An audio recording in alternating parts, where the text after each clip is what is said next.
Hi everybody, it's good to be with you. It's strange to be with you in this environment and this setting. I want you to know that I think I can speak for all the faculty when I say that we miss you. We miss seeing you, we miss interacting with you, we miss teaching you and discussing things with you. I know I miss my seniors and I miss talking to them every single day in class. I don't know if you remember the story of Jesus being in the boat with the disciples. He falls asleep. It's a very familiar story. He falls asleep and a storm hits, a gale hits. It hits hard and it hits quick. And these are experienced fishermen and they're going to go down. And they wake Jesus. In fact, it happens so fast that Jesus hasn't awakened from his nap yet. They wake him and they say, "Master, don't you care that we're going to drown?" And Jesus wakes up and he says, "Why are you," before he calms the storm, in the midst of the storm, he says, "Why are you so afraid? Where is your faith?"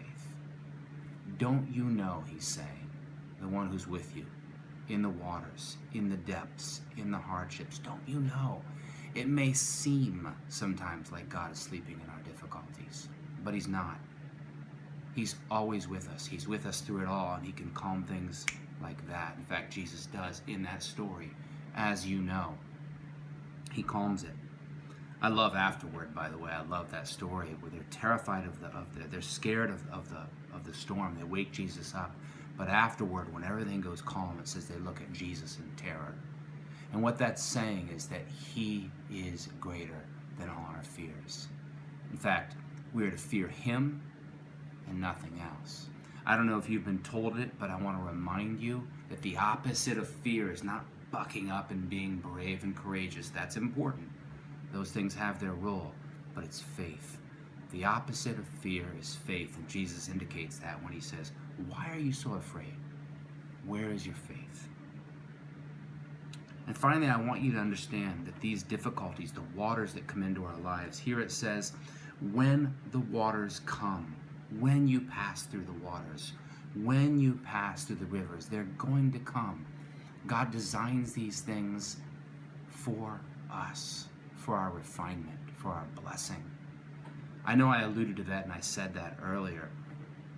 I don't know if you know about Navy SEAL training. I've read a couple books and I've read stories about certain guys, but one of the things they do is they lie on the shore as the waves are crashing. They lie in the sand fully clothed with the waves crashing. And if you remember that verse I mentioned earlier, Psalm 88:7, it says,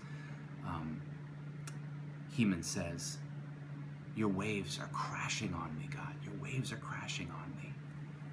When I think of the Navy SEALs, I think they go do that. They're told to do that by their commanders. They're told to endure the waves so that they will become mighty warriors, elite, first-class fighting men.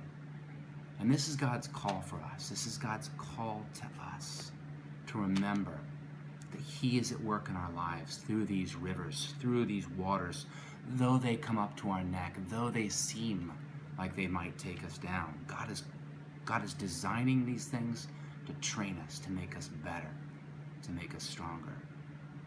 Now I say all these things. I say that the Bible tells us not to fear. The Bible tells us to trust the one who is greater than our fears, and to remember that God is using these waters in our lives for us, to bless us, to bring honor to him.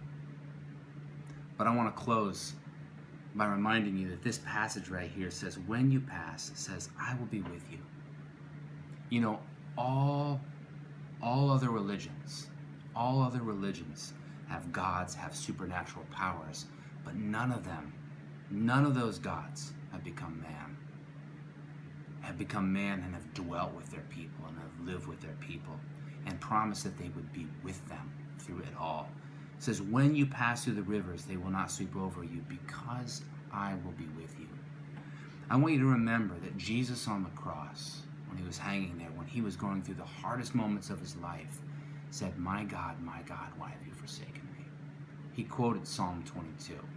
And he quoted Psalm 22 intentionally to tell every single one of us that he was being forsaken, so that when the rivers come into our lives, when the hard times come, when the difficulties come, we will never be forsaken. It is literally impossible for God to forsake you. He will never leave you nor forsake you if you are his. I want you to think about these things AACS, my brothers and my sisters. I want you to remember these things in this time while you're quarantined at home. I want you to remember us. I want you to be praying for us. I want you to know that we're praying for you. I want you to know that we love you. Feel free to reach out to any of us on the chapel team, and I think I can speak for anybody in the school, all the faculty. Feel free to reach out to them as well. We want to hear from you on a personal level, not just the professional level. We want to pray for you. We miss you. And by God's grace, I hope to see you by May. But if not, may God's will be done. Amen. Go in peace.